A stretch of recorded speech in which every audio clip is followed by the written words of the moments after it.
about ready for our first game of the day. GIANTX versus BDS.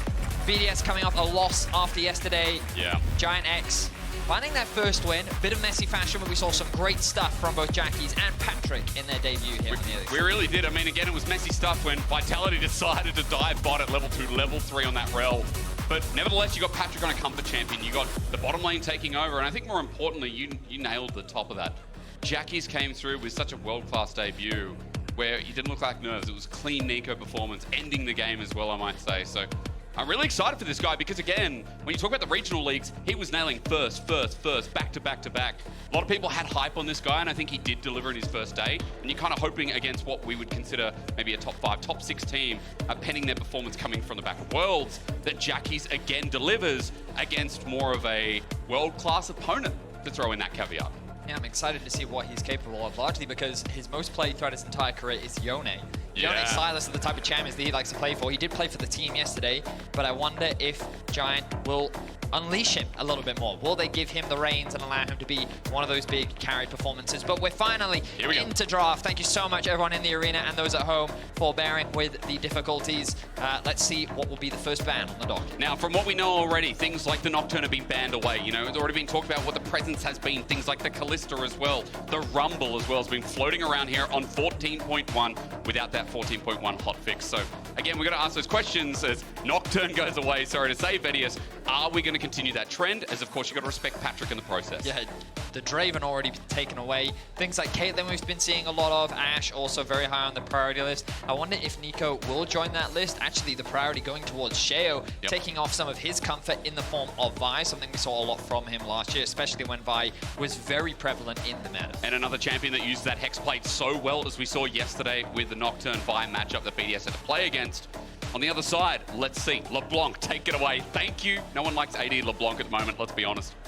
Good to be... But a lot of AD carries up and available right now. Also Things true. like the Varus, the Kalista, the Caitlyn, the Ashe. All of these champions that we've seen be very high priority so far this weekend. All left available, so the question is, what will the priority be? We know that Ignar and Lebrov love to play these roaming style champions. They love to try and make things happen for their team. Yep. So let's see what the priority will be. All of those AD carries are up and available. Poppy going to be banned away. Does suggest that an early Kalista pick coming in for the side of GIANTX. Very good point. Ice yesterday picked up that champion. Would be a nice little denial from when he started as the Rumble holds that 100% priority yet again. BDS hitting the nail on the head with Pop be gone. Kalista seems like the must-have. The only question is from Team BDS, do they get something like the Aphelios instead? Do they look for their bottom lane, or do they start getting something comfortable for Nuke, as they've done before? They may very well just prioritize something like the Neeko. We've seen it be a very high pick, but Ashe and the Graves for Sheo.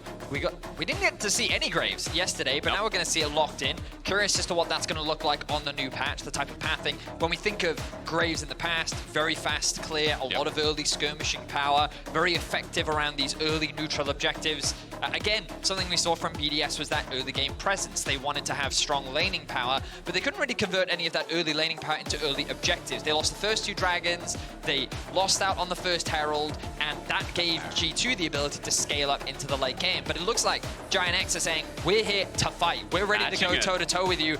Lee Sin, Kalista, and is this going to be the Neeko once again for Jackie? Teasing it at the very least. For Jackies, we talked about his champion pool being exciting. The Yone mentioned ever so lightly, BDS. Will we get our first way here in the LEC? I'm sorry to say, it looks like Jackies is going to return to his great champ from yesterday. All right, so we're seeing a lot of team firepower once again come out from GIANTX. BDS, how are they going to round out their draft? The Ashe, of course, can be flexed between both support and AD carry, so BDS can hold off on their last pick if they want to. Nothing wrong with locking in your mid laner right now. They could go for something safe like the Azir, something we've seen from Noob, or instead they're going to lock in the Varus. I don't expect this to be in the mid lane, which means they're going to run the double AD carry down bot and look for that early double range priority. And now they can start to ban away some of those pesky supports, things like the Blitzkranc that they're already going to take away from Ignar. That Ignar was yesterday on alongside that Draven. So again, taking away some of those picks from yesterday.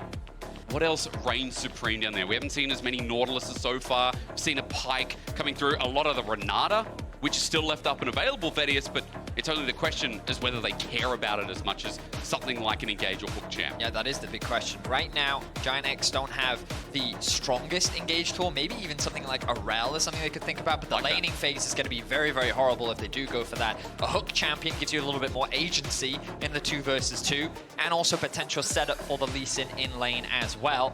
But you can already see BDS going for, I don't know, you should call Graves a range champion, even though he is very short-ranged by nature. Yeah. But you see 3 range champions coming out from his side. In the old days, it would be a triple AD carry comp. And there is the Nautilus that we were talking about. So they are just limiting the 2v2 factor, and BDS is saying, we want to make sure we have the strongest 2v2 possible. So the question is, how will GIANTX respond with the Olaf being taken away from Adam?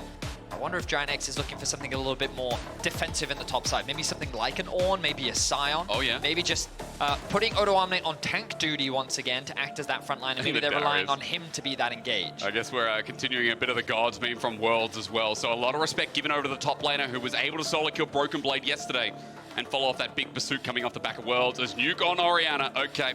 Seen this one before as they leave Adam for the counterpick last. So let's see what direction GIANTX go in right now. K'Sante is another really good example of just a solid front line. Doesn't have the easiest of engage tools, but they're very well-rounded, very solid blind pick. Direction will they go? You did mention the Renata earlier. Decent lane in the 2 versus 2. Also pretty good disengage, but against so much range, they're not going to go for it. Instead, they are going to go for that engage. We talked about the Rell. The 2v2 laning phase, not going to be super fun. They are going to need some jungle presence. If they can burn those flashes, though, from the Varus and the Ashe, there is a lot of kill threat, especially around that level 6 mark in the bot lane 2v2. They're on an island. We saw yesterday, you know, Patrick took over the game. Might have been on the Draven, but still all the same with this bit of veteran piece in the bottom side of GIANTX. He can take over games when he's set up for success. As we're going back to the K'Sante. It might be 14.1, but we just do not move away from this champion. I guess the only question is Adam going to go for something standard like the Renekton, or are we going to see a bit of spice in that top side to try and beat down this matchup? Well, I wonder if he considers something like a Gwen. We don't typically think of Adam as a Gwen player, but we've seen how impactful it can be on the current patch. 3 for 0. Her scaling is incredible, and her laning phase into certain matchups, but we're going to get the Garen instead. Yes, of course it's Adam, isn't it? You know, you ban away Darius, you ban away Olaf. There's obviously one choice left remaining as well. He gave me a bit of a bait and switch because I got to speak to him when we were shooting that music video, and I was like, what do you think about, you know, your gods champions? And he was telling me, nah, they're all bad now. The new itemization doesn't really suit them. Like, there was this thread on Reddit where a bunch of people were talking about who are the big losers of the patch. And remember, a lot of haste has been removed from the game, and Garen is someone that really values a lot of that haste. And so I'm curious as to what Adam is going to build with this Garen. What direction is he going to go, and how much of an impact is he going to have? We saw at Worlds what he was able to do to a Kalista on this Garen. So Patrick, I hope that he's watched the VODs, because it was not a fun time for that Kalista player when they ran into Adam's Garen. I think as well, we can kind of say that, look, this game extends out as well from what we see not only from the Garen, but the comp put together by BDS. There's a lot of late game damage there. There's a lot of prowess to the side lanes as well. Where against GIANTX, you know, Patrick and Igna, we look at these pivotal pieces once again and see how they can get off the ground and get this early game started for GIANTX that gave them that clear pathway into a 1-0 start in the LEC Winter. Yeah, bot lane is where we're going to be keeping our eyes. Of course, Adam is a player that you always have to be cautious of whenever you're in a BDS game. We'll be drawing our attention to see how that top lane matchup, but Odoamne is one of our most veteran top laners in the league. If anyone is used to things like Garen, Darius, Olaf top, it's him. He's definitely experienced this stuff before, so we'll see how he handles the pressure from Adam in the top lane. Well, again, when there's a lot on the line, considering that we're looking at a single round robin of a split, a 3-week split at that as well. When GIANTX have already started 1-0, they've given themselves the best.